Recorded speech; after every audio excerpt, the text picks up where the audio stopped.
pliego. Entonces se toman los dineros de ellos y se les distribuyen al resto. Ese es el supuesto que hay. Antes se suponía que había subdeclaración. Y en realidad el problema más importante es el de truncamiento, es decir, una parte que no se ve. Resolver ese problema implica entrar en estadística de puntas. Estamos intentando ver cómo se puede hacer. El otro punto que quiero señalar es que no hay que olvidar que cuando uno mide, lo que mide son conceptos. No se mide directamente en la realidad. Y al medir conceptos, ¿cómo medimos cohesión social si no tenemos claro el concepto de cohesión social? Lo confundimos con integración social, lo confundimos con capital social, lo confundimos con inclusión, exclusión. Es decir, en la bibliografía sobre el tema no hay claridad. Por eso es que el CONIVAL pidió un trabajo teórico, un trabajo conceptual sobre el tema. Y ya tenemos algunos resultados que nos van a permitir avanzar, pero primero avanzar conceptualmente. Y es lo mismo que lo que ocurre con la carencia de alimentación. Nosotros estamos pidiendo carencia de alimentación como derecho social. No estamos midiendo si una persona, no estamos esperando que una persona esté desnutrida para decir que tuvo problemas de carencia a la alimentación. Como derecho social hay una serie de características que son bastante menos exigentes para señalar que se trata de una carencia, que se trata de una vulneración de los derechos. Entonces, no estamos midiendo la manera como tratan el hambre en la economía o en la salud. Se está midiendo el derecho, es una cosa distinta. Y por último, quisiera decir que en esto de las líneas de pobreza y en la construcción de canastas hay dos aproximaciones. Está la aproximación de las canastas positivas y de las canastas normativas. Alguna vez con Enrique Hernández Lau hicimos una canasta baratísima que garantizaba todos los nutrientes, pero la gente no tenía de otra que comer tacos de betabel con chile y jitomate, algo así, ¿no?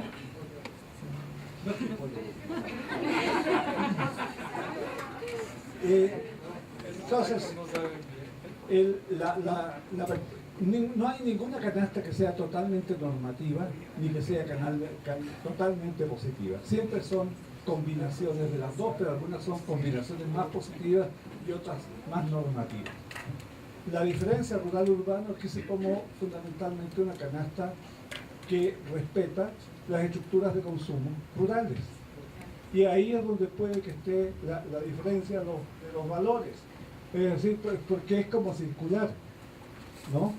Comen poco y comen mal porque no tienen suficiente ingreso, entonces se construye la canasta y sale la canasta más barata. Pero la otra opción es decirle qué debe comer. Entonces, ese no es un problema fácil de resolver. Tenemos tiempo para dos intervenciones, entonces vamos a hablar y muy breve para que después le demos la voz a Eliana, a Elena Sicardi y tengamos tiempo otra vez para que cierre. Dos precisiones y una que es muy ilustrativa para entender esto de las carencias. Y voy a usar el caso de salud. Más que un sesgo, en realidad lo que tenemos es una discrepancia entre los registros administrativos y la opinión de la población. Y los dos nos llevan por puntos muy distintos, en caminos paralelos. Administrativamente, un gobierno puede decir que tiene una cobertura de cierto nivel, pero en términos de lo que la población percibe, vive, o piensa, o reconoce, puede ser muy distinto. Y entonces no es un sesgo, es una discrepancia entre las dos rutas. En algún punto, quizá, haya una confluencia donde entonces administrativamente tenemos un punto de cobertura y la propia población reconoce que esa es lo que le permite ese acceso. Entonces es el punto de partida más básico. porque si la población, en este caso para 2012 tenemos más de 25 millones de personas que están diciendo que no tienen ese servicio, que no tienen ese acceso, entonces realmente estamos muy lejos de una cobertura universal, a pesar de los grandes cambios que hubo de una mejora en la carencia.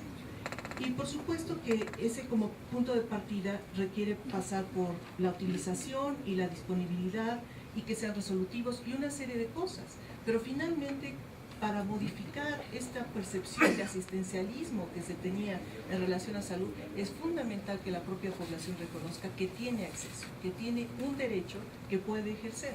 Y eso implica quizás reconocer inclusive dónde está la unidad médica que le puede dar servicio.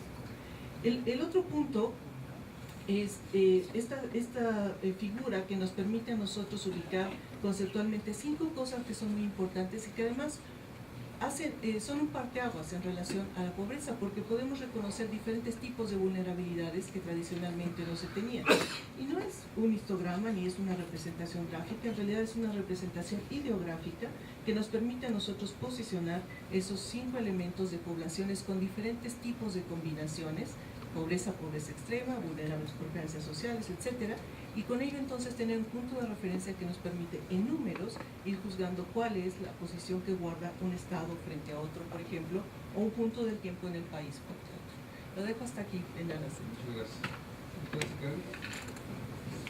Bueno, gracias Gonzalo por la exposición y quiero retomar algo que acaba de colocar justamente Fernando sobre el problema de la conceptualización. Yo creo que la cuestión de lo urbano no es un tema de cantidad de población, de si movemos, ¿no es cierto?, la cifra a 15.000 o a 20.000 o a 50.000, sino que es un tema conceptual. Ojalá lo mismo que pidieron para cohesión social se pidiera para lo urbano, porque yo creo que lo fundamental es que, que partamos de que si tomamos una serie mucho más extensa en años que la que tú presentaste, el país ha pasado de ser un país predominantemente rural a ser un país extremadamente urbano, y no solamente urbano, metropolitano. Más de 55 millones de mexicanos viven en metrópolis. Entonces yo creo que es muy importante de que tratemos de captar esa realidad, porque yo sigo insistiendo en lo que a Coneval desde hace muchos años le digo. Yo creo que la medición de la pobreza urbana requiere de otros indicadores diferentes de la población, de la medición de la pobreza rural. Y en lo fundamental me parece que ustedes han avanzado muchísimo, por ejemplo, en términos efectivamente de considerar algunos indicadores de vivienda como hacinamiento, por ejemplo, que me parece muy importante, pero yo creo que en el caso de la ciudad fundamentalmente, yo creo que hay indicadores como segregación, como localización, como distancia del trabajo, ¿no es cierto?, al lugar de residencia, el costo del transporte, cómo está incidiendo, ¿no es cierto?, cómo empobrece a la población el pago del transporte cuando las distancias son cada vez mayores por una política de vivienda equivocada, entre otras cosas, ¿no es cierto? Yo creo que serían cuestiones que debiéramos considerar. Y la última cuestión que me gustaría decir: ¿por qué quiero que se afine mucho más la medición de la pobreza urbana? Porque yo creo que lo que discutíamos en los orígenes de Coneval, ¿para qué medimos? Yo estoy de acuerdo con que tenemos que tener cada vez mejores mediciones, pero medimos para tener mejores políticas, realmente para informar mejor a los que toman las decisiones y tener mejores políticas. Y en materia de política, de atención a la pobreza urbana, no tenemos políticas. Tenemos unos pocos programas cuya sumatoria no alcanzan a ser una política. En consecuencia, yo creo que tenemos una gran responsabilidad, y ahora que empieza un nuevo gobierno debiéramos ponerlo sobre la mesa, la definición de una política de atención a la pobreza con una perspectiva urbana. Entonces creo que es fundamental que hagamos algunos esfuerzos y algunos trabajos que nos permitan saber justamente qué está pasando en las zonas metropolitanas particularmente, pero no exclusivamente. Creo que hay pobreza urbana también en las ciudades medias y en las ciudades pequeñas.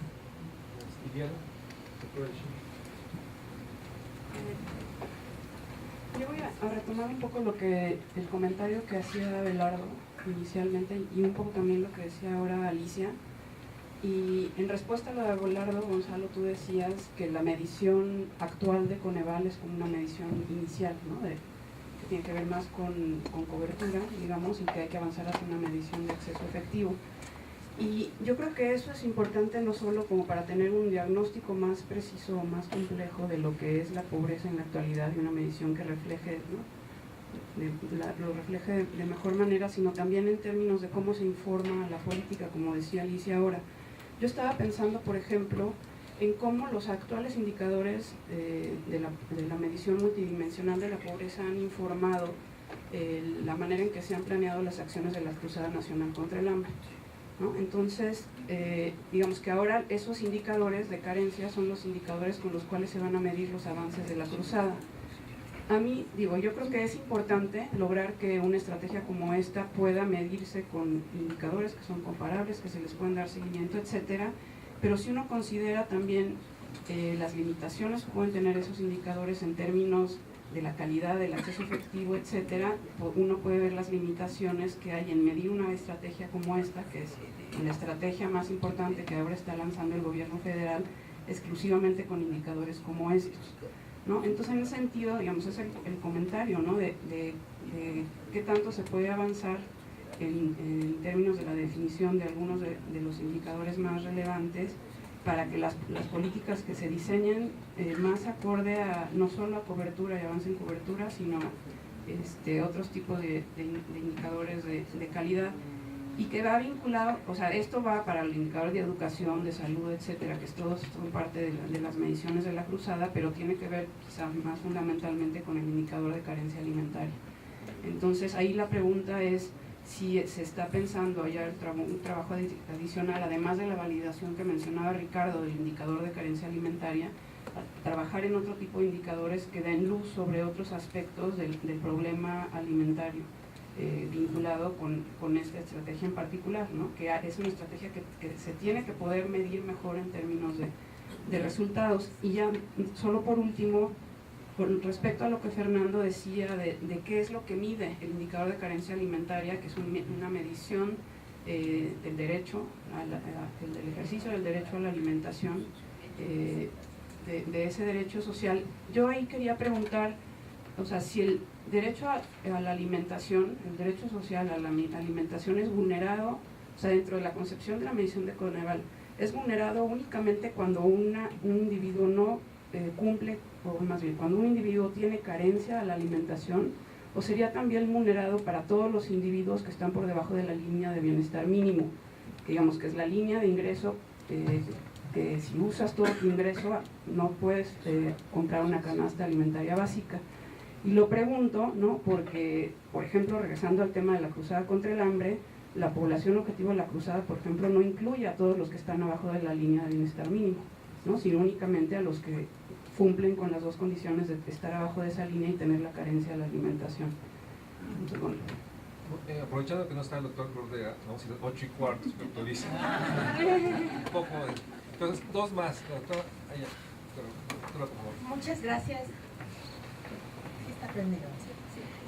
Gracias por la exposición. A mí me parece muy interesante la incorporación en la evaluación de la categoría de cohesión social. Sin embargo, yo quisiera dejar brevemente sobre la mesa que, pensando en la dimensión multidimensional de la pobreza, me pregunto si no está aún ausente la consideración conceptual y metodológica de la dimensión cultural de la pobreza.